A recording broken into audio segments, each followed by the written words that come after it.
supervisor for their Oh, boards, sitting for their boards. but Queen Supreme, I like Queen Supreme. That's okay. At this point, we can do Queen Supreme. Absolutely. We're gonna wait another 30 seconds. Hi, Carla. Welcome. Hi, thank you. Hi. Just gonna wait one more minute and then we will get started.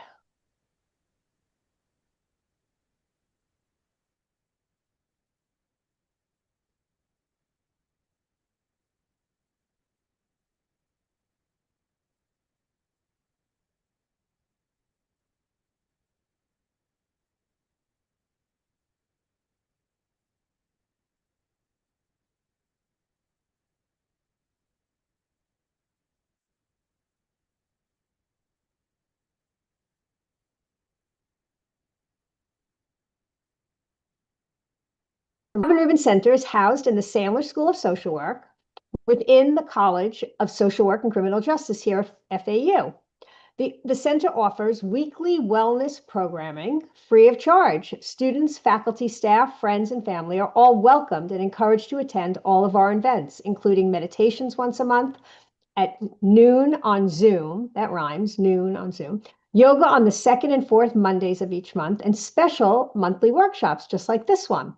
It's never been more important to nurture our physical, mental, emotional, and spiritual wellness. We are firm believers that it all starts with giving yourself permission to show up and step forward. So for any first timers in the audience today, welcome. And to everyone here, thank you for showing up for yourself today. It is now my pleasure to introduce our speaker, Donna Drucker. Donna brings over 25 years of combined professional experience as a licensed clinical social worker, a senior instructor with the FAU Phyllis and Harvey Sandler School of Social Work, an EAP corporate community trainer, behavioral health crisis disaster responder, and holding her own private practice. This balance keeps her current on the ever-evolving issues and depth of concerns individuals carry with them each and every day. Donna's work focuses on building through equipping and empowering each one to be balanced, productive, and at the top of their capabilities. It is said that Donna's trainings are educational, interactive, relatable, with a friendly splash of humor. When life gets in the way, Donna is there to guide, link resources, and to assist in regaining a work-life balance to restore and renew for maximum quality of life. And who doesn't want that?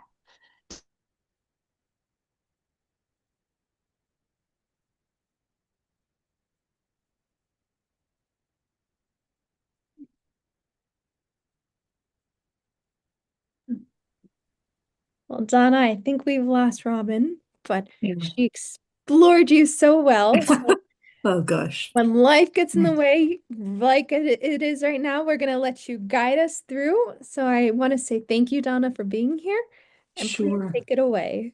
My pleasure. Thank you all for being here. Uh, we're going to look at this together and hopefully have some good conversation and for each of us to put a plan together. And, holidays has a different definition for everybody, of course, and any kind of family friend gathering is what we're looking at. And here at the end of the year, we seem to have a lot of them pile up sometimes. And so we want to we're going to divide it up and look at that word stress, because there's good and bad stress. And we're going to look at some, holiday do's and don'ts for us to look at, our rights as a human being and for our own balance, and how to make a plan and maybe make this year a little bit different and a little bit easier. So we're going to look at this, and then we're going to address this again at the end, is that, believe it or not, you have the right to take care of yourself. And how do I say eat right in the same phrase as holidays and parties and get-togethers? But we're going to look at that and keeping exercise for our mind, body, spirit getting that rest, and we're going to look at what that really means. And we know mixed emotions coming and triggers and past things and traditions, and oh my goodness, it's just so overwhelming. And spending time alone for yourself to recenter and look at what's important and reflect and be that reflection of what you would like. So let's move on and look at this. So look at what are the top 3 things that are stressful for you when you hear the word holiday. What comes to mind for you? You can put them in the chat. How do you and how do you handle it? And the 3 things people come up with are things like, oh, I've got to figure out travel. I've got to figure out going to a different place on the globe. I've got to figure out weather. I've got to figure out personal conflicts. So much. What does this look like for you? So keep that in top of your brain as we're moving forward here today. And handling our stress, which we're going to talk about. There's many different kinds of stress, but there's good stress and bad stress. And we know that doctors are finally addressing and talking to us about our stress levels and admitting that it's messing with our cardiac system, our nervous system, our blood pressure, our dentists can tell in our gums that something's going on. And we talk about that it can be aneurysms and tumors and different types of aggressive diabetes and some kinds of forms of arthritis, but things that are in our body, but we are voluntarily making them worse. So it's really time to sit back and look and saying, what am I doing to myself? How am I taking care of myself? And are we worrying about things that are outside of our control and what that looks like? Is there something that triggers in you for a holiday get together that I've got to be perfect in the way I look, and I've got to drop that 10 pounds before that date because this is what I want to wear, and oh my gosh, the food has to be this, and my attitude, and what are we doing to ourselves where we can't feel that we can be who we are, which leads to that self-criticism, that putting down of our self-confidence in being able to step out and say, here I am, this is me, and let's have a good time because I'm just so excited to be with you all. Looking at the different types of stress that we said, and the good type of stress is maybe planning a vacation or planning that party or get together. It's exciting, but the bottom line is it is up to us to decide how we're going to handle it. It comes down to what am I in control of and what am I not in control of. We're in South Florida. We have these things called hurricanes, right? And we don't know exactly how it's going to look and what. We don't have control over that. No, at least nobody's given me that power yet. I don't think anybody here has it yet. But what we do have control over is how am I going to plan? What do I need to do for myself, my family, my friends? What plan do I need to put together? So it's looking at that and looking at what we are in control of and what we're not. And then focusing on what we are in control of and what we can do. I'm trying to Here we go. Have you heard the phrase holiday blues? It's very, very real. It's a very, very real disorder. There's tons of research on it. And it comes from traditions. It comes from society thinking and telling us what things are supposed to be, and how when there's been you're in a grief process, and a grief process is trauma. It's up to the individual what it looks like, how long it's going to take. It's part of the journey, and suddenly you might be feeling more balanced with your losses, and suddenly something's triggering in us. And, I call it, we are mental health hoarders. We are mental health hoarders. I mean, if you looked at my garage right now, it looks like an attached storage unit. I admit it. But that's what we do to ourselves. We put it all inside of us, and we hold on to stuff in us, and we can hold on to it for minutes, hours, years, decades, and things start to trickle out and go, oops, where did that come from? Oops, I thought I had worked that through. And so we're looking at what we need to do to change, to release some of that, literally, either verbally or in writing or keyboard. But literally what you're doing is releasing it from your mind and your heart, where it's literally coming out of you and releasing it. Because what happens when we do and we clean that closet? We have more room, right? We have room to let more things in. So imagine if we do some cleaning out of our mental health hoarding from our heart and our brain and release some of that. We've got opening for more experiences and to let it in.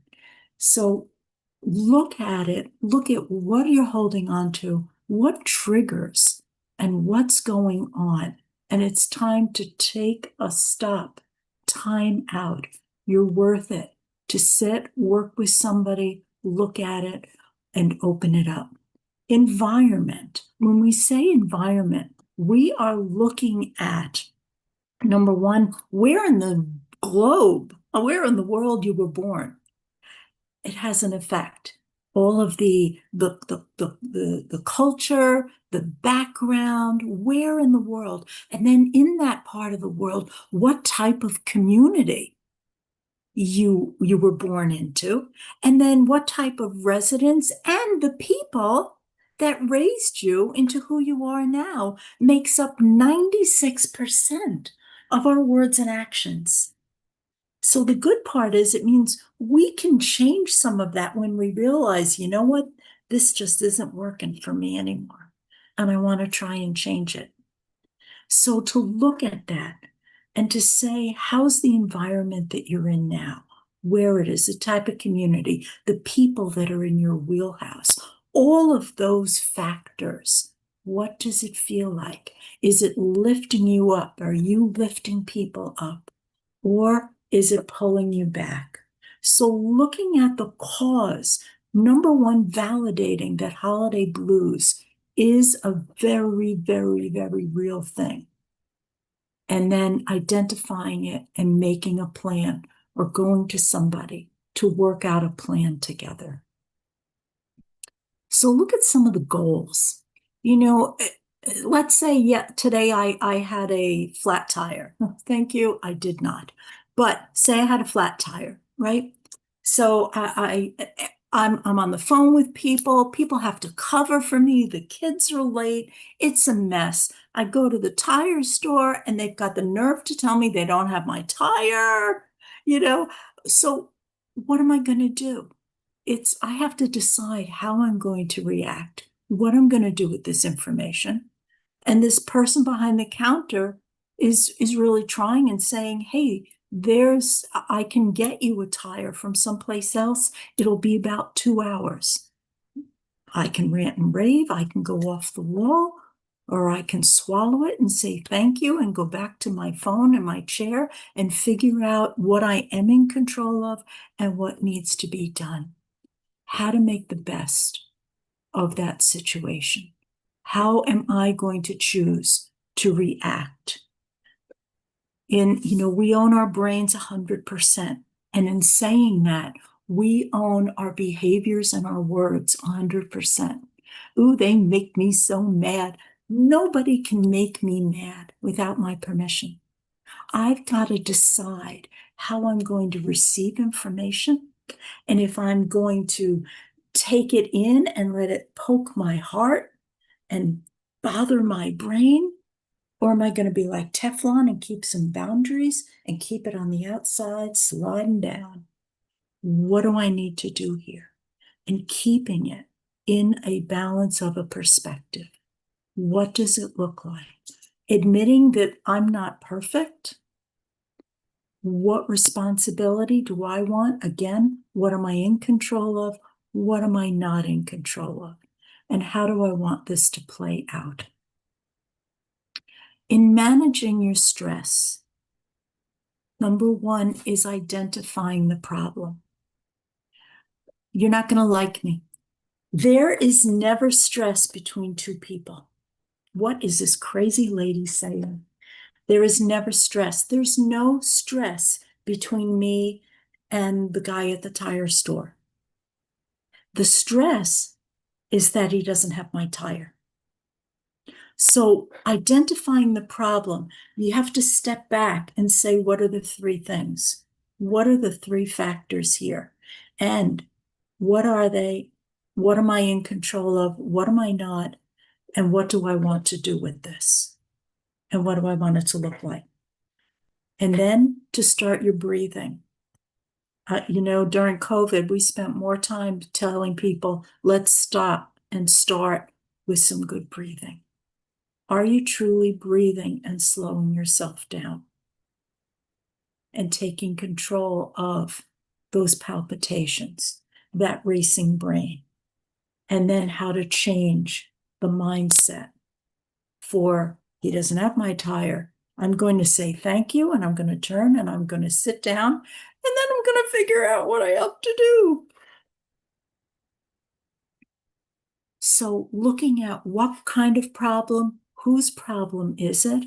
Do I need to do something here, or is it something that I'm not even involved in and I don't need to jump on this hamster wheel, if you will, and get involved and stay out and keep some boundaries for myself? What does it look like? How many plates? Do you know those people that can spin plates on broomsticks and they've got 3 going and 4 and I can get some more going? And what happens? Some of the plates are starting to go like this, right? And they're going to fall. And some of them are spinning awesome. But that's what we're doing. We're taking on so many things that we think we can do. And that wonderful brain that we have, it's not built to do that. It's not built to multitask. So what happens? Other areas in our body start breaking down because it's not the way we're built. Just because society tells us we have to do this and this and this and this and this and this and this doesn't mean we have to. So reassessing and looking at it. Start planning early. I have a friend that had all of her holiday lists and everything done by Columbus Day, which is in October. I can't do that. But looking at, do you have plans in place for yourself? Are you working with other people? Do you like the word delegate? Some people need to do everything themselves. Other people are willing to say, hey, I need some help this year. What can we do? Let's look at things different. If there's a conflict and you're not looking forward to it, can you speak to that person before you get there and start a conversation? Try some opening communication. to resolve it. You never know, the other person may want it too. And to look at what you want it to look like and do some healing before. Financial issues. You have a budget. You know, everybody does not, you're not going to like me, everybody does not need everything on Amazon. We have to look, do you have a budget? If you have a family, are you sitting down with your family and saying, can we look at our spending this year and what we would like?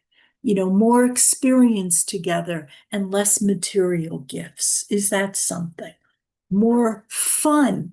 Remember the word fun, F-U-N? It's in the middle of the word dysfunctional. Pull it out. What are you doing for some fun?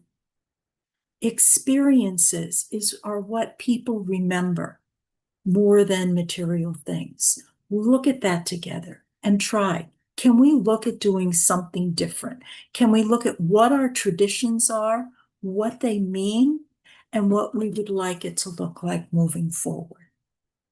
Do you have a support system?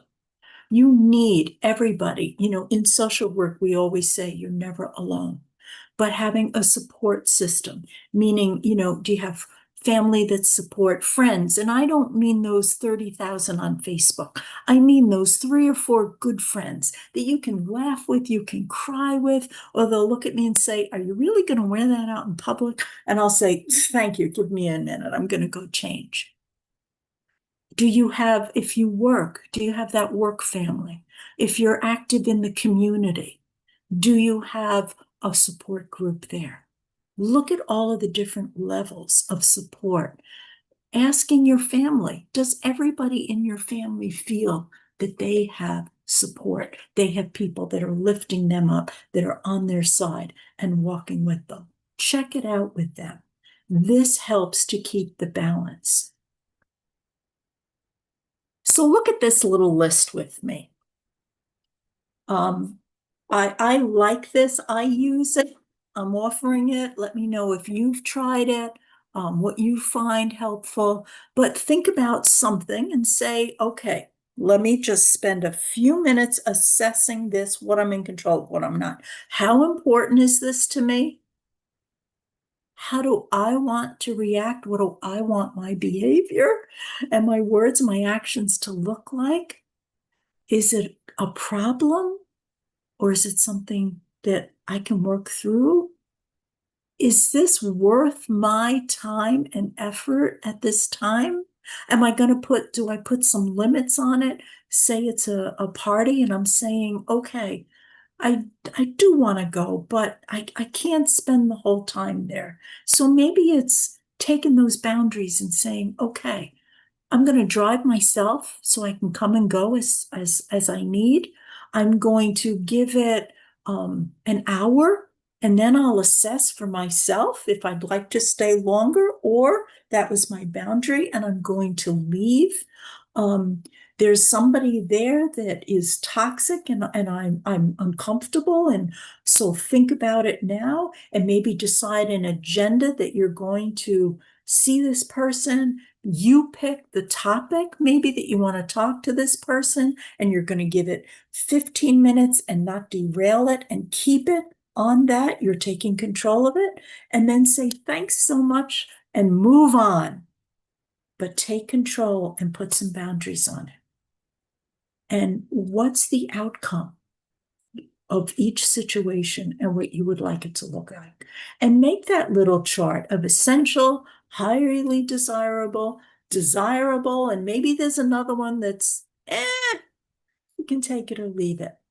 But look at it and do a self-assessment on anything. You can do this walking through the market. You can do it walking through a store. You can do it when you're sitting with your support group. You can do it with friends to ask them too. Can we look at this together? You know, come the holidays, we always do such and such. What can we look at it together? What do we like about this and what we don't like? Let's be honest with each other and let's assess it and see what people are thinking. What would we like to change about it? I'd like to ask you about your personal safe, calm place. This is a place where you feel totally relaxed, totally comfortable, and at peace. Do you have this place? I tell you, during COVID, I had more people tell me that it was sitting in their car someplace alone. So it could be your car, it could be your bedroom, it could be the beach, it could be your backyard, it could be your couch. But where is that personal, that safe, calm place? You need to find it and to know it. And say it's your bedroom. And put on a new pair of lenses and go in there and open up all your senses to it. What are you seeing in there? What are you smelling? What are you tasting? What are you hearing?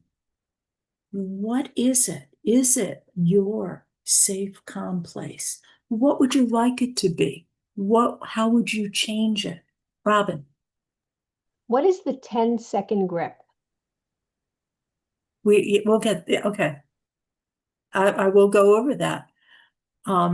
So in this place, you're going to open up all your senses and bring yourself to a calm place with their natural breathing. Whatever you use, you can use your hand and, you're breathing in, breathing out, breathing in, breathing out, what you use. You know that there's that thing called a calming breath so that you feel it, keeping your hand here.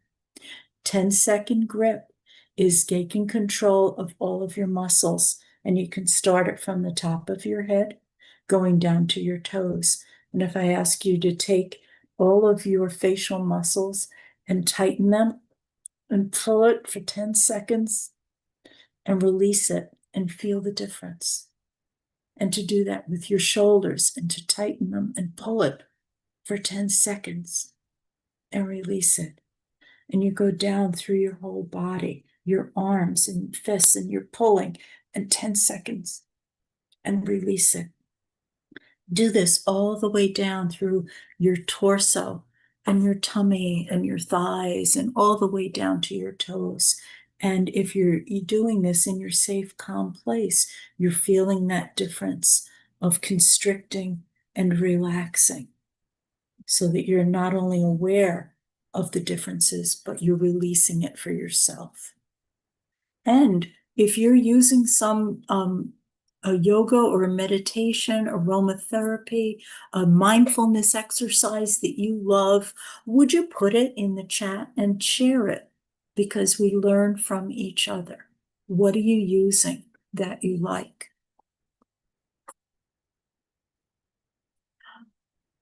So now, and this will go in the chat too, or you can come on. What are you doing to take care of yourself? What are you doing to eat right? Is it that balance? I admit it, I'm a cookie monster. But it's only up to me how many cookies are going in, right? Nobody else is responsible. So what's your plan for eating right? What's the plan for the balance? What's the plan for before you go to a holiday or a party or an event for eating and to get your own boundaries for your personal, what you want that to look like? What's the exercise? We all know that 20-minute walk is wonderful. Are you doing it with somebody, getting somebody on the phone and walking with them? Are you doing the gym? What kind of exercise? Put that in the chat for us and share it. We talk about rest and relaxation. You know that the latest research on rest is 8 to 10 hours. And friends, that means in a row. It doesn't mean 2 hours here and 3 hours there. It means in a row. And having that good, solid sleep together. Looking at your triggers and your emotions and separating them. Working with somebody to say, where are they coming from? What is this about? What do I want it to look like? What's happening here? Are you spending time individually with yourself, with your brain and your heart, and having a good talk with it. Are you able to say no to anything? Are you able to say no to an event or put some boundaries on it, or to help or to volunteer? Is there something that you can put a balance on for yourself and make it okay? What does that look like? So we're going to look at the do's and don'ts. Do consider family problems and family issues. All families have them. Guess what? They do. And so looking at it and assess it for yourself. If you have a partner, being flexible and sitting down and plan and have that open communication with, I'm looking forward to this, I'm not looking forward to that, and work it out together. There's so many conversations that we're not having. Do talk with your children before about realistic expectations, about budget, about what you're looking at, what it's going to look like, and talking with your friends, like we said, alternatives, experiences. What can you do? Are you taking time off for yourself to prepare and to assess? Are you taking time for yourself? Are you allowing yourself that? Are you having a timeline to go by for tasks, and who's going to do what task? Put that plan together for yourself and with friends. You're not in this alone. We can do it together to help each other out. So put those tips in the chat, please, of what you're doing that you changed that works for your family, your friends, your situation. You don't need to travel out of guilt. I have to be there. Well, then look at why and look at the points of it and what it is. Not forcing yourself, not isolating yourself. You know, we are built to be in community with each other. Physiologically, we are not built to be isolated. That's why COVID was so hard in a lot of ways. We are built to be in community. It must be. So look at having a little time to yourself is nice. And the kind of balance is looking at that you have something that you like to do with yourself. You know, is it reading? Is it sewing? Something you like to do. Something you like to do with one other person. Something you like with a small group. And something maybe in a large, maybe you're going to a concert or something. So look at it from that perspective to get yourself a balance and know that I'm okay, I'm putting this plan together. So what are you doing? Not to go to a party hungry? Plan it out, give yourself that armor on, and look at how you're planning it. Be careful of alcohol and drugs that are out there and what's going on. Be smart, tell your kids. We all know that fentanyl's in everything. I'm getting on that bandwagon right now. So please, please watch and be careful and have those conversations with your children.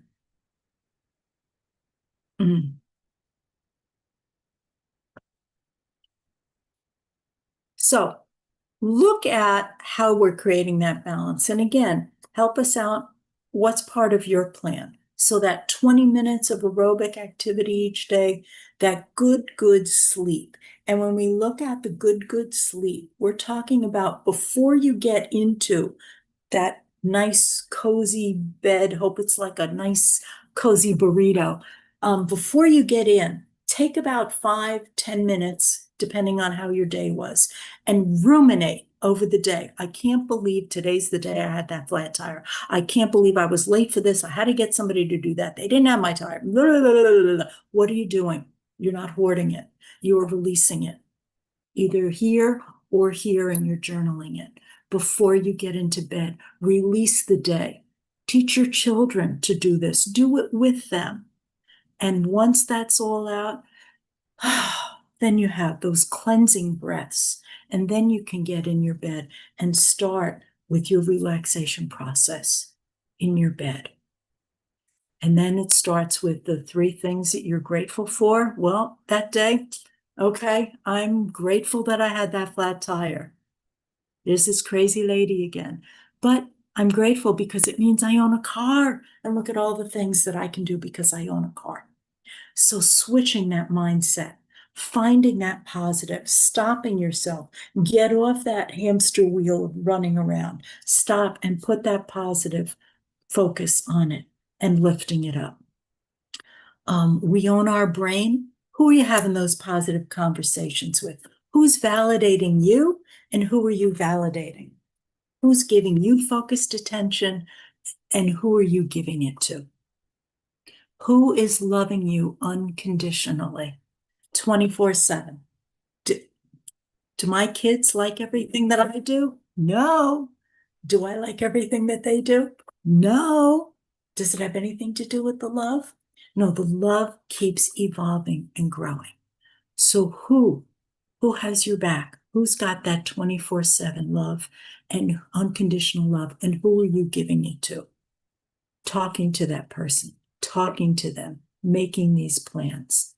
When we talk about active listening and that focused attention, it means, again, that true focus. It's not going, and trying to do two things at once. It's truly stopping everything and saying, I want to hear, I want to talk. Let's make a plan and look at it the way we were built to do it, one thing at a time. What does that look like? What would you like it to be different this year? What would make your brain feel more peaceful and more centered in this process? Spirituality. Do you believe you're part of something bigger in this world? And how do you do that? Do you do it individually? Do you do it in a community? Do you use the apps? There are so many. Robin can give us a bunch too. Mindfulness apps. What are you doing in the community? How are you helping? How are you giving? That helps in our balance and feeling that we're doing something else.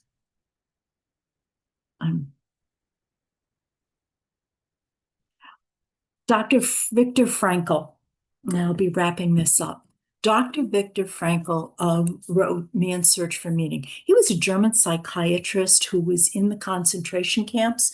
He, his wife, his siblings, and his parents, he's the only one that made it out alive. He spent his time there doing research on human behavior, and he was able to tell who was going to make it out and who was not going to make it out. And what he said is everything you have in life can be taken from you, except one thing, your freedom to choose how you will respond to the situation. Taking back control, taking your brain and using it and saying, stop, let me look at this. What's going on? What do I want it to look like? This is what determines the quality of life, he said. Not whether we've been rich or poor, famous or unknown, healthy or suffering. It's how we handle our reactions in this world. What kind of meaning we assign them. What kind of attitude we cling to about my flat tire. You know, months from now, am I going to still be holding and giving some of my power over to a stupid tire situation? And I'm going to be saying, you're not going to believe, oh, I remember that day. And I'm still clinging and hoarding that in it. And it's changing my physical body, my heart, my brain, my relationships. It's about. So decide. What kind of meaning? How much of my power am I going to give over to this? Or am I going to let it go and move on? What state of mind? What are we doing? He talks about loving selfishly, selflessly, and seeing the potential. And to change it, I talked about that validation for people, and to look at them and find something and say, you know, I saw how you helped so-and-so with that. That was really cool. Thank you. And it's like, wow, so somebody saw that? So who are you elevating today? What are you catching? What are you seeing? And letting people know, I saw that. I heard this. Thank you for doing that. No dissertation. We know people hear 5, 7 words and that's it. So make them count. Lift up each other. Suffering ceases the moment it finds a meaning. So through our loss, through our traumas, it gets to that point, I've talked about that my dad had dementia for 11 years, from the beginning all the way through that disgusting process to the end. And afterwards, I couldn't work with families in loss. Yeah, I could sit and cry with you, but I couldn't work with them. And I had to process and work it through. But now I can be an advocate. I can work with families. And because it doesn't mean I still don't cry or miss, but it has changed, and I can be that advocate by using my experience to help somebody else and finding that meaning. Very worthwhile. So what can you do for others? In our response lies our growth and our freedom. It's up to us to stop, be still, center, and take that time. You're all very, very precious. We all have those superhero capes on of everything that we're supposed to be doing. But look at all of the gifts and talents that you have. And are you using them? And are you sharing them with others? You know how the kids do this, right? With the heart. And the idea is that we have to get through things. We can't, get over it. We can't get over difficult things any more than we get under it. We have to get through it. And only we can decide what that process will look like, how long it's going to take, and what we want to look like when we come out the other side and ready to move forward. So what is your plan? I'm going to come off and look in the chat so that we can help each other by looking at our plans. What do we have? Oh, I know, the traffic coordinating and the food, the clothing. Oh, and who's going to be there, looking at that, the extra time it takes to prepare and attend. Box breathing, Robin. You wanna tell them? Yeah, so what I do is I will, when I need to calm down or I'm in a stressful situation, is I do something called box breathing, which is when you inhale for 4, hold it for 4, exhale for 4, and then hold it, and then inhale again. And in my mind's eye, I just imagine a square. So I kind of inhale going across, hold it,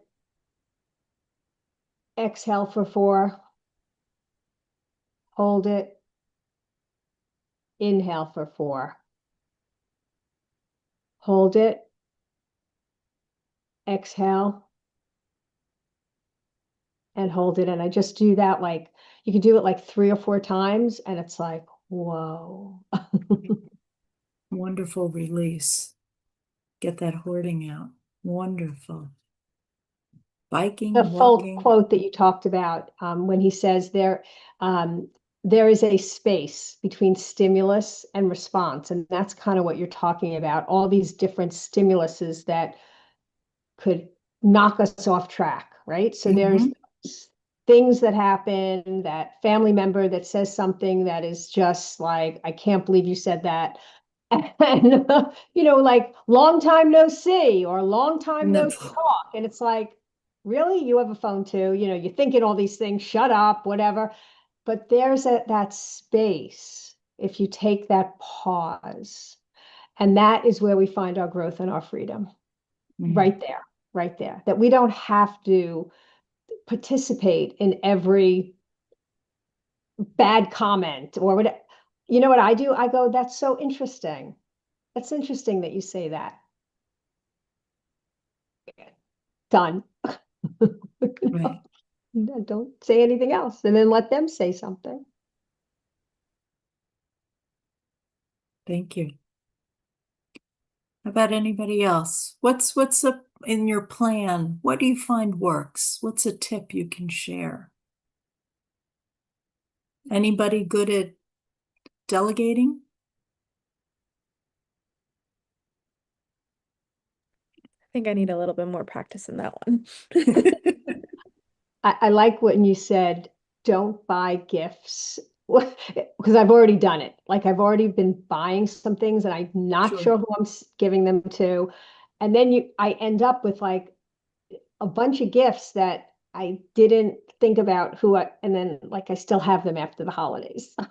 I'm like, Well, you're ahead for next year. Good uh, planning. I guess so. I guess so. I think one of the most important things during the holidays, and you said it, and I'll just say, is you got to have that time, whatever it is that you exercise, that you move your body, because movement just kind of like mixes everything up and like, okay, I can start again. So that movement, whatever it means to you, whether it's dancing, whether it's singing, whether it's exercising, Tai Chi, walking, yoga, whatever it is, take that time for yourself, because then you recharge your battery and you're like, okay, now I can start again. Brain, the neural paths are reconnecting. Do you know that if you, thank you. So take your favorite song with or without, your brush and you're looking in your hairbrush and you're looking in the mirror in the bathroom. Get your dance moves on. It moves a 3-5 minute song. You get your dance moves on. You have moved every single part of your body, right, Robin? Every single part. And you're giving yourself a fresh shot to have your neuropaths to help your focus and start up again. Everybody has 3 to 5 minutes to get their dance moves on. And you've never seen anybody not smiling if they think they have good dance moves. Right? Even if you don't, just do it. Just do it. Yeah. Just do it. Anybody else have any questions before we wrap up? Any of this helpful? You're going to take care of yourselves? Yes. Yes. So much. I'm gonna start dancing with my broom more when I clean. Yes. Oh, there you go. Dancing partner. Before So, everyone jumps put off, a I'm gonna little drop the survey. survey in the chat box. Mhm. We want to make sure, give us your feedback. We want to know if we're doing the right thing. And it helps us plan for next year. And if anybody doesn't have any questions, any other questions, any other comments, anything you want to say to Donna before we wrap it up? And get Thank into, you for your time. Please course. put To some say fun. great stuff in here. Thank you very much. Good ideas. Yeah, very good you. ideas. Great. So Very good. hopefully some Thanks. of these tips will help you decrease your stress, increase peace and joy during the holidays, because that's what it's supposed to be about, although it ends up being a little challenging sometimes. So thank you for spending part of your evening with us. I hope you'll join us for our future workshops. And you can register always at fau.edu/happiness. And next, let's see, our next event is January 14th, which is Integrative Wellness Series for the Mind, Body, and Spirit. There'll be 4 weeks of really interesting workshops, and have a great rest of your evening, everybody. Thank you for being here. Thank you. Thank Bye-bye. you. Thank you, Donna. Bye. Thank